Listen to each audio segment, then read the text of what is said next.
L'entitat municipal descentralitzada de l'Estartit ha aprovat les ordenances fiscals per al 2026, que no experimentaran cap augment generalitzat.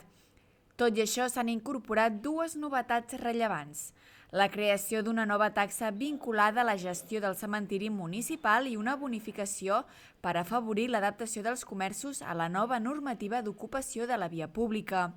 Pel que fa al cementiri, l'EMD passa a gestionar-lo directament i estableix preus per a la concessió, manteniment i serveis funeraris.